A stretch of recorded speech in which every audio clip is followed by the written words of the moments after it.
सच्चा चेहरा झूठा, दिल सच्चा चेहरा झूठा। केवल ऊपर का वेश देखकर हम मोहित हो जाते हैं न, फिर रोने की बारी आती है। आज से 20 साल पहले मैं साधु होने के लिए घर छोड़कर आया, तो पहले तो कभी एकादशी का व्रत नहीं किया था, और जिस दिन में आया उस दिन ही एकादशी थी। तो उपवास करना होता है साधुओं में, तो उपवास किया। दूसरे दिन पारणा करने के लिए बैठे, तो जो मोरैया आता है ना, धान्य फलाहार के लिए मोरैया बोलते हम, मोरैया बनाया हुआ था, उसकी खिचड़ी बनाई हुई थी। किंतु मोहनथाल के जैसे बटका होते वैसे ही मोहनथाल जैसा बनाया हुआ था।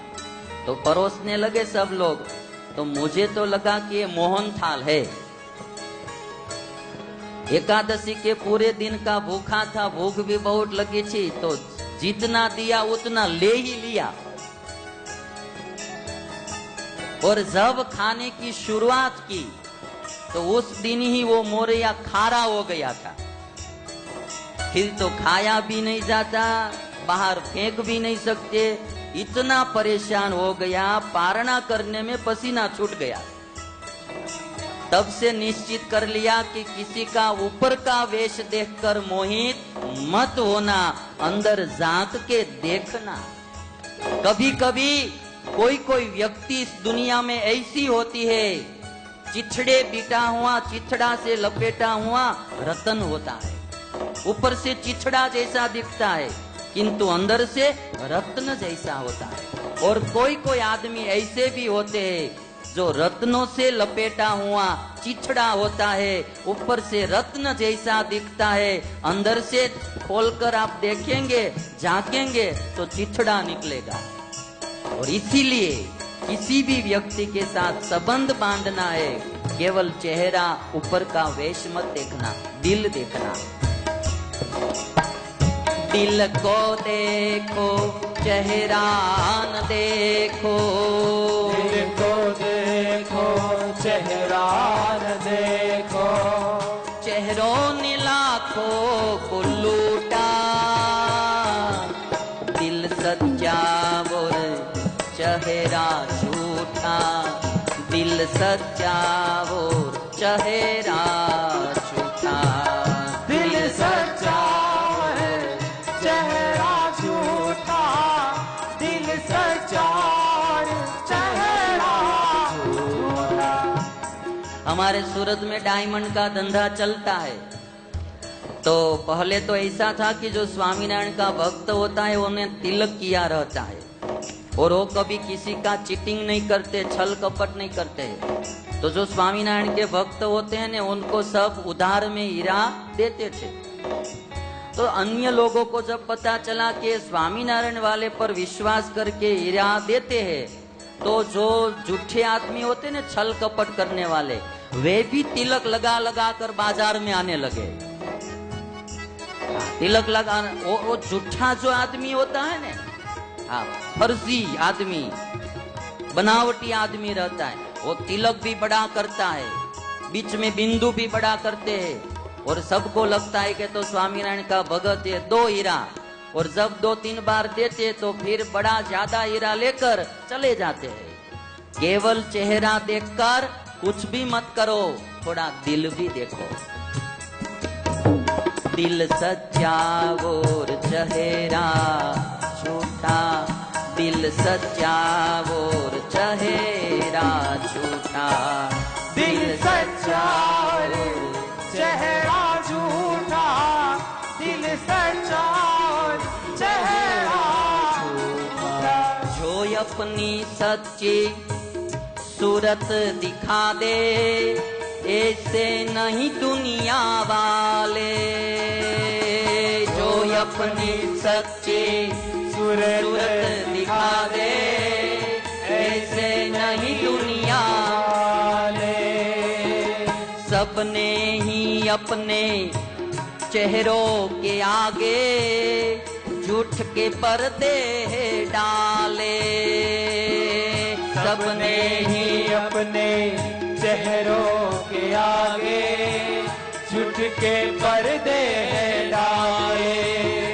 मीठी होठों पे बात दिल में रहती है घात, मीठी होठों पे बात दिल में रहती है घात। हे मीठी होठों पे बात दिल में रहती है घात, मीठी होठों पे बात दिल में रहती है घात। दिल का होठों से नाता ही टूटा,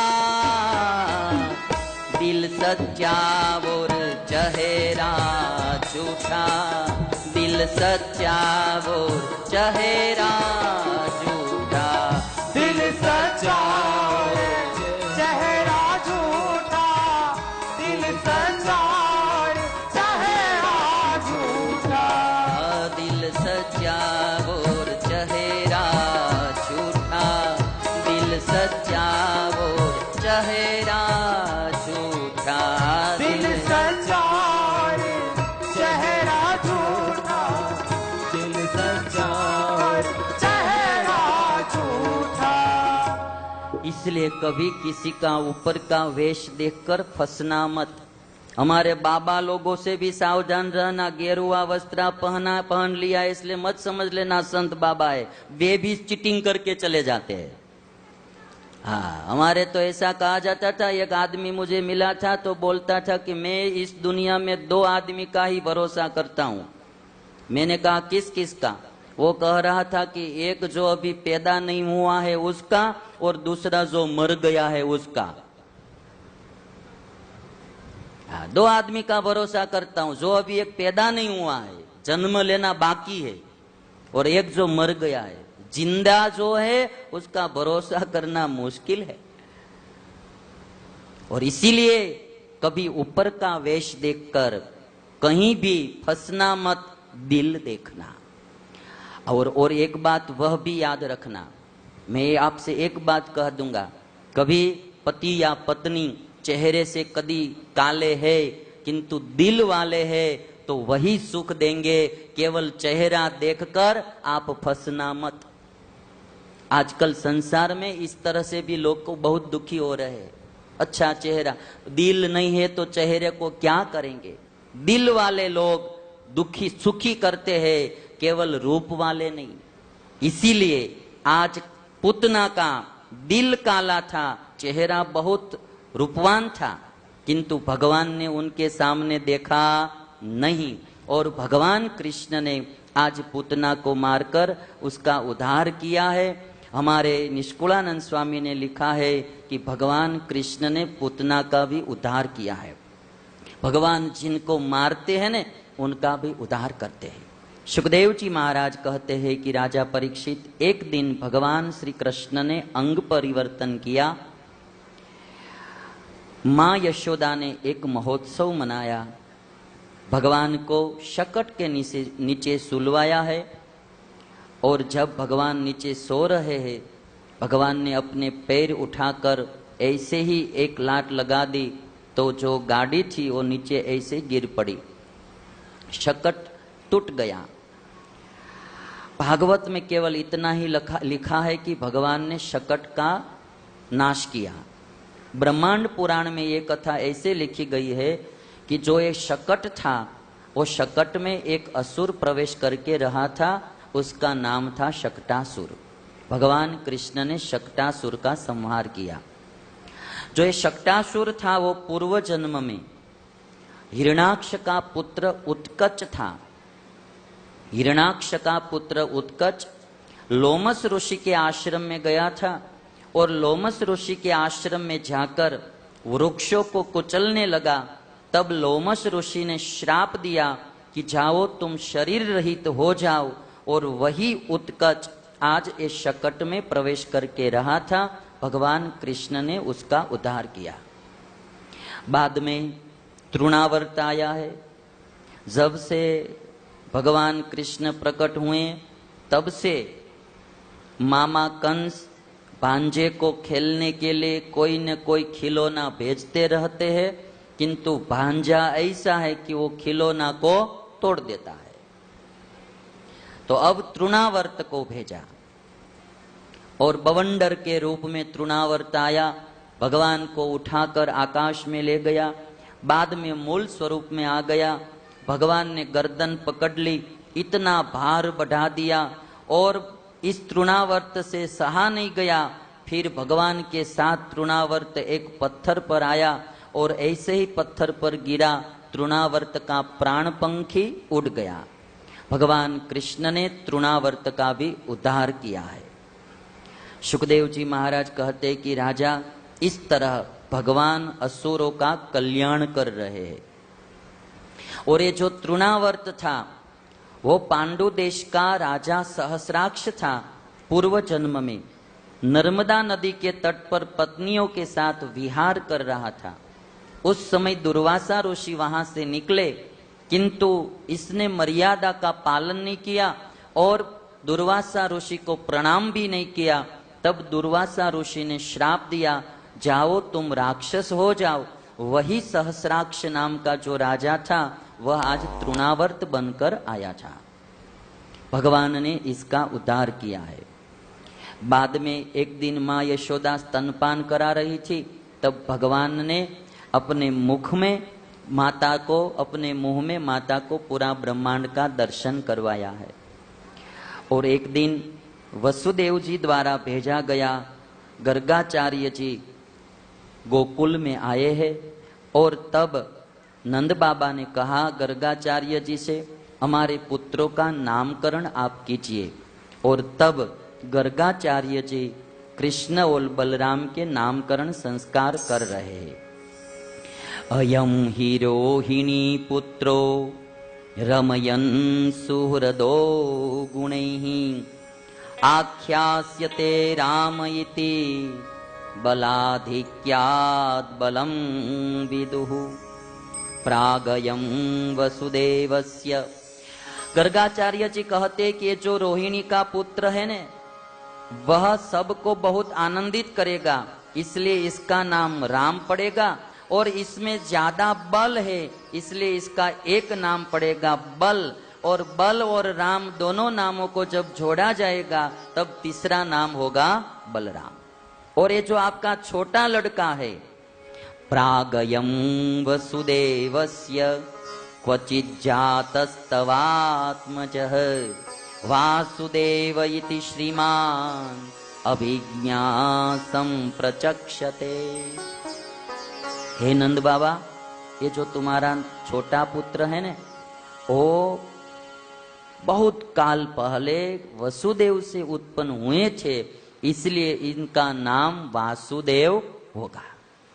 गर्गाचार्य ने थोड़ी बात छिपा कर की है, किंतु बता दिया कि वसुदेव से इनका जन्म हुआ था, इसीलिए इनका नाम वासुदेव होगा और सबके चित्त को आकर्षित करेगा, इसलिए इसका नाम कृष्ण भी होगा। नामकरण संस्कार हुआ है। सुखदेव जी महाराज कहते हैं कि अब भगवान कृष्ण घुटन पर चलने लगे हैं।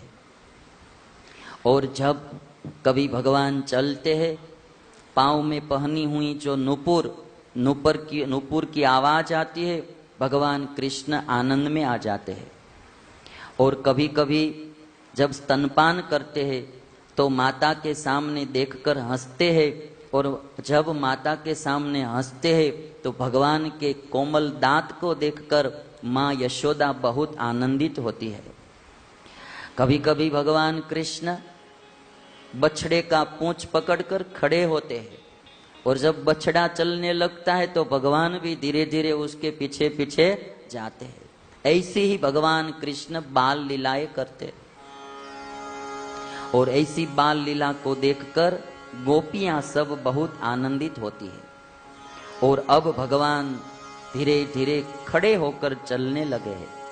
अति चपल होने से बहुत ख्याल रखना पड़ता है, कहीं दूर दूर चले जाते हैं। सुखदेव जी महाराज कहते हैं कि राजा, अब भगवान ने मित्रों भी बना लिए हैं, बहुत से मित्रों बना लिए हैं। मित्रों के साथ भगवान खेलने के लिए जाते हैं।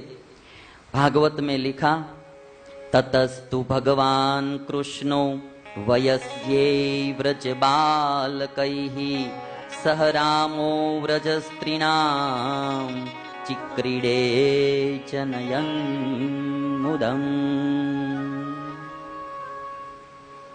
भगवान कृष्ण बलराम जी के साथ मित्रों के साथ खेलते हुए व्रज में रहे सब गोपों और गोपियों को आनंदित कर रहे हैं। भगवान कृष्ण को माखन बहुत अच्छा लगता है और इसलिए माखन खाने के लिए गोपियों के घर जाते हैं। और गोपियां भी ऐसी कृष्ण से पूछती है, कृष्ण तुझे माखन खाना है? तो कहते हैं हाँ। तो चलो अभी हमारा आंगन थोड़ा साफ कर दो, बाद में माखन देती हूं। तो कृष्ण अपने हाथ में झाड़ू लेकर आंगन साफ करते हैं। बाद में एक लोंदा माखन गोपी देती है, कृष्ण खाते हैं। दूसरी गोपी के वहां जाते हैं तो गोपी पूछती है कि कान्हा तुझे माखन खाना है? कृष्ण कहता है हाँ, मुझे माखन तो बहुत अच्छा लगता है। तो ऐसा करो, तुझे नाचना आता है? हाँ, मुझे नाचना आता है। थोड़ी देर हमारे आंगन में नाचो, बाद में माखन देती हूँ। भगवान कृष्ण गोपी के आंगन में नाचते हैं और तब गोपी थोड़ा सा माखन देती है, कृष्ण खाते हैं। आप बात देखिए, कहां कृष्ण किसी की बुद्धि में आने वाले नहीं है, किसी की पकड़ में नहीं आने वाले हैं। और आज भली भोली जो गोपियां कृष्ण को नचा रही है। भगवान किसी से नाचते नहीं है, जिनके दिल में भगवान की भक्ति होती है उस भक्ति से भगवान नाचते भी है। आज भगवान नाचने लगे। ऐसे ही गोपियां माखन खिलाती है। कृष्ण को लगा कि ऐसा आधे घंटे तक आंगन साफ करवाती है, बाद में थोड़ा सा माखन देती है। आधे घंटे तक नचाती है, पसीने पसीने हो जाते, पसीना से लथपथ शरीर हो जाता है, फिर थोड़ा सा माखन देती है। तो सब चीटिंग कहलाता है। इससे तो ये मांग मांग कर खाना, इसकी जगह पर तो अब जात मेहनत जिंदाबाद। हम स्वयं कुछ प्रयत्न करेंगे और माखन खाएंगे। एक दिन भगवान और अपने मित्रों के साथ खेल रहे थे। उसमें एक तनसुख नाम का व्यक्ति था। श्रीदामा, वेणी माधव, तनसुख आदि मित्रों थे। तनसुख बहुत पतला सा था। तो कृष्ण ने पूछा कि रे तनसुख, तू इतना पतला क्यों हो? मेरे जैसा थोड़ा मोटा हो जा। तनसुख कहता है कि कृष्ण तुझे बात कहने की आती है? हमारे घर गाय या गौए थोड़ी है, दूध नहीं मिलता है, माखन नहीं मिलता है। एक गौ है तो उसका जो माखन होता है वो कंस को देना पड़ता है, टैक्स के रूप में कंस को देना पड़ता है, कर के रूप में। कृष्ण कहते हैं कि गौ चराने के लिए हमें जाना, गायों चराने के लिए हमें जाना, दोहने का काम भी हमें करना और माखन भी हमें बनाना और खाना मामा कंस को, ये तो अन्याय कहलाता है। आज के बाद गोकुल का माखन मथुरा में नहीं जाएगा। क्रांति शुरू की कृष्ण ने। आज के बाद गोकुल का माखन मथुरा में नहीं जाएगा। गोकुल का माखन गोकुल के बच्चे खाएंगे और बचेगा तो गोकुल के बंदर खाएंगे, किंतु मामा कंस नहीं खाएगा। अब भांजा भी थोड़ा सा टाइट हो गया और एक मंडल की स्थापना कर दी कि आज के बाद पूरा माखन हम बच्चे लोग ही खाएंगे। और मंडल की स्थापना की और मंडल का नाम रखा गया ग्वाल बाल चौर्य क्रांतिकारी मंडल। ग्वाल बाल चौर्य क्रांतिकारी मंडल, कोई छोटा मंडल नहीं, क्रांतिकारी मंडल। अब पूछा कि भाई प्रमुख कौन होंगे? तो सबने कहा वो तो कृष्ण ही होगा। तो कृष्ण कहता है ठीक है, इस मंडल का प्रमुख मैं बनूंगा। प्रमुख कृष्ण बने। 2 बच्चे को सिक्योरिटी समिति सौंप दी कि आपको सब जांच पड़ताल करने की, यदि कोई गोपी पानी भरने के लिए यमुना जाती है तो हमें संदेश देना, हम सब वहां पहुंच जाएंगे घर पे और माखन खाएंगे। और जब माखन खाने के लिए हम जाए, 2 बच्चे को बाजार में खड़े रहने का, 2 बच्चे को आंगन में खड़े रहने का और 2 को घर में खड़े रहने का। यदि अचानक गोपी पानी भर के आ जाती है तो बाजार में खड़े बच्चे सिसोटी बजाएंगे, सीटी बजाएंगे। और उस टाइम तो सीटी के लिए कोई चीज की जरूरत नहीं रहती, मुंह से ही बजा लेते थे। हाँ, किसी ने बजाई? आती है सीटी बजाना? नहीं, ये तो पुरानी की बात है, आनी चाहिए। किसी को सीटी बजाना नहीं आता है आपको? है? तो कृष्ण कहते हैं कि बाहर बाजार में खड़े लोगों को सीटी बजाना, और वे सीटी बजाएंगे तो तुरंत आंगन में खड़े बच्चे सीटी बजाएंगे, फिर घर में खड़े सीटी बजाएंगे, तो हमको पता चल जाएगा कि मैसेज मिल जाएगा, गोपी आ रहे, हम सब भाग जाएंगे। पूरा प्लानिंग हो गया। बच्चे कहते हैं कि शुरुआत कहां से करेंगे? तो एक मेंबर था मंडल में, वो कहता है कि वो तो प्रमुख के घर से ही ओपनिंग होगा ने, शुरुआत तो प्रमुख के घर से ही होनी चाहिए। कृष्ण कहते ठीक है, तो चलो आज हम हमारे घर से माखन खिलाएंगे। कृष्ण घर में गए और माखन ऐसे ही लेने लगे, तो यशोदा ने थोड़ी आवाज सुन ली और पूछा कि रे कृष्ण क्या करता रे? कृष्ण कहते हैं कि माँ कुछ नहीं, मैं केवल एक मंडल की जो स्थापना की है ना उसका ओपनिंग कर रहा हूं। मंडल की स्थापना की, उसका ओपनिंग कर रहा हूं। अब माँ को क्या पता कि ओपनिंग माने क्या होता है। इंग्लिश शब्दों में ये बहुत प्रश्न आ जाते हैं। अभी कोई बकरा चरा रहा था तो उसमें कोई एक आदमी निकला था, वो कुएं में गिर गया था। तो बकरा चराने वाले ने जाकर और उनको कूप में से बाहर निकाला, कुएं में से। तो वो आदमी थोड़ा इंग्लिश पढ़ा लिखा होगा, तो उन्होंने बाहर आकर वो जो बकरा चराने वाला आदमी था उससे कहा कि थैंक यू। तो जो बकरा चराने वाला था उसको लगा कि इसने मुझे गाली दी। वो कहता है कि थैंक यू तुझे, तेरी मम्मी को और तेरे पापा को। बाहर पकड़कर फिर कूप में डाल दिया। एक तो कूप में से बाहर निकाला और फिर मुझे गाली देता है थैंक यू। तो जो समझता है उसके सामने ही इंग्लिश बोलना चाहिए। हमारे गांव में से, काठियावाड़ में से एक आदमी अपनी, वो सूरत में रहता था, ऐसे गांव का आदमी सूरत में रहता था। और सूरत में ऐसा हमारा प्रथा होती है कि जब विवाह हो जाता है तो फिर पत्नी को और सबको यहाँ लेकर बसा देते हैं सूरत में ही। तो इसकी शादी हो गई। बाद में थोड़े देर के बाद जब इंतजाम सब हो गया, कोई एक किराए पर कमरा लिया और सब साधन सामग्री खरीद ली। बाद में एक पत्र लिखा अपने पिताजी से गांव में कि अब मैंने सब इंतजाम कर लिया है, तो आप मेरी वाइफ को भेज देना। वाइफ गांव में रहती थी, तो मेरे वाइफ को भेज देना। अब जो पिताजी थे ने उसको इंग्लिश पत्र पढ़ा, सब कुछ समझ में आ गया, किंतु वाइफ में समझ में नहीं आया। वाइफ माने क्या? तो पड़ोसी के पास गए पिताजी और पूछा कि मेरे लड़के का पत्र आया है। सब कुछ समझ में आ गया, किंतु ये वाइफ माने क्या? उन्होंने लिखा है कि वाइफ को भेज देना। वाइफ माने क्या?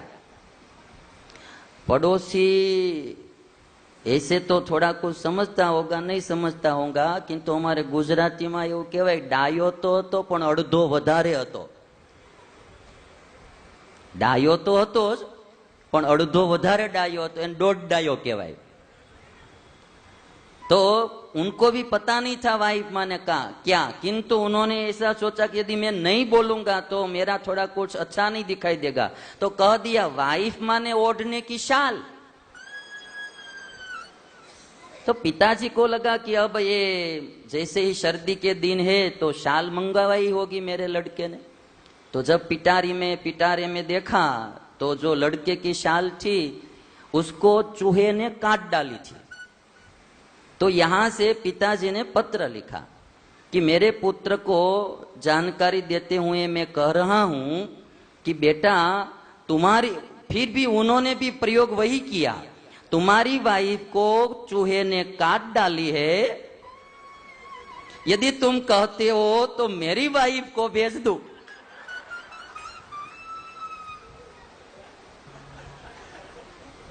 ये इंग्लिश शब्द की बात इसलिए मैं कर रहा हूं, जो समझता है उसको ही बोलना चाहिए, नहीं समझते उसको नहीं बोलना चाहिए।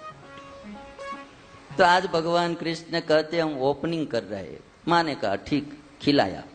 अब तो कृष्ण का मंडल, कोई दो बच्चे आकर कहते कि फला फला गोपी आज पानी भरने के लिए गई है, तो पूरा मंडल पहुंच जाता है और माखन खाते हैं। बाद में गोपियों ने सोचा कि अब ये मंडल माखन नहीं रहने देंगे, इसीलिए छिक्के बनवाए, ऊपर छिक्का में ही माखन रख देती है, फिर पानी भरने के लिए जाते हैं। अब तो कृष्ण के मंडल में बच्चे ही नहीं रहे थे, 40-40 वर्ष के भी 3-4 जॉइंट हो गए थे। तो वो जाते थे और जब वो 40-40 साल के रहते थे, वो नीचे ही ऐसे ही घुटने पर बैठ जाते थे। बाद में उस पर दूसरे 4 बच्चे चढ़ते थे, उस पर 2, उस पर कृष्ण, पूरी पिरामिड बना देते थे और माखन चुरा चुरा कर खाते थे। जैसे ही पिरामिड बनाकर भगवान कृष्ण ऊपर चढ़े, गोपी तो पानी भरने के लिए गई थी, किंतु गोप सोया हुआ था पलंग में। और ये जो तनसुख नाम का मित्र था ने, वो कहने लगा कि कृष्ण मुझे छींक आने वाली है। कृष्ण कहते कि यार यहाँ हम कोई खाने के लिए नहीं आए, चोरी करने के लिए। वो गोप सोया हुआ है, छींक खाएंगे तो मारेंगे, किंतु मैं क्या करूं, अब मुझे छींक आने वाली है। कृष्ण ने तनसुख की नाक पकड़कर ऐसे ही मसल डाली। नाक मसल देते हैं ना, तो फिर क्या एक छींक नहीं आती है। चोरी करके सब चले गए। अब तो क्या हुआ कि गोपी पानी भरने के लिए जाती है न, तो माखन पड़ोसी के घर रख कर जाती है। तो कृष्ण का मंडल पहुंच गया, देखा तो कहीं माखन नहीं था, नीचे भी नहीं, छिके पर भी नहीं। तो क्या किया, बछड़े को छोड़ दिया और गाय का दूध पिला दिया। बछड़े सब अपनी अपनी माता का स्तनपान करने लगे। गोपी आई शाम को, और जब गायें दोहने के लिए जाती है तो कुछ दूध मिला नहीं। फिर तो गोपी जब जाती है तो बछड़े भी पड़ोसी के घर रख के जाती है। कृष्ण का मंडल आया, नहीं माखन, नहीं बछड़े, बच्चे सोए हुए थे पालने में।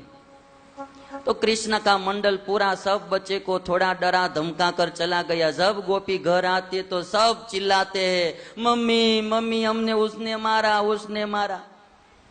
अब तो सब गोपियां दूर कहीं जाना है तो बच्चे को भी पड़ोसी के घर लेकर जाती है। यहाँ लिखा, वत्सान मुंचन क्वचिद समये क्रोश संजात हास स्तेयम स्वाद्वत्यथ दधिपय कल्पिते स्तेय योगे ही मर्कान भोक्षन विभजति सचेतनाति पांडम पिनत्ति द्रव्यालाभे सगृह कुपितो यात्युपक्रोश्य तोकान। व्यास भगवान लिखते हैं कि चोरी के अनेक प्रकार के उपाय करके भगवान कृष्ण आज माखन खा रहे हैं। मैं एक बात साफ कर दूं, भगवान कृष्ण माखन नहीं चुराते हैं, भगवान कृष्ण गोपियों का चित्त चुराते हैं। गोपियों को कृष्ण में बहुत प्यार है, इसीलिए भगवान ये लीला कर रहे हैं। ये देखकर कोई शुरू मत कर देना चोरी करने का कि भी कृष्ण भी करते थे, चलो हम भी कर ले। हमारे गुजरात में रास लेते हैं ना नवरात्रि में, तो सब मिलजुल कर बहनों भाइयों लेते हैं। तो मैं कभी ना बोलता हूँ, मर्यादा में रहना चाहे, इस तरह रास लेने के लिए नहीं जाना चाहे। बहनों को बहनों विभाग में, पुरुषों को पुरुष विभाग में लेना चाहे। तो एक लड़का मुझे बोलता था, रास तो कृष्ण ने भी लिया था तो हम लेंगे। मैंने कहा, कृष्ण ने गोवर्धन भी उठाया था एक अंगुली पर, तुम एक पत्थर उठाओ। कृष्ण ने जैसा किया है वैसा करने की जरूरत नहीं है। कृष्ण ने गीता में जो कहा है, भागवत में जो कहा है, वह करना चाहिए। उन्होंने जो किया वो हमें नहीं करना चाहिए। कृष्ण तो भगवान है। आज भगवान कृष्ण इस तरह से चोरी कर रहे।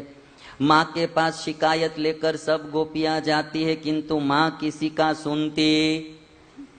माँ कहती है, यशोदा हमारे घर क्या कम है माखन, क्या आपके घर खाने के लिए आएगा? माँ नहीं सुनती है। और कोई भी पुत्र की माँ कभी शिकायत नहीं सुनती, हमारा लल्ला ऐसा हो ही नहीं सकता, ऐसे ही कहती है।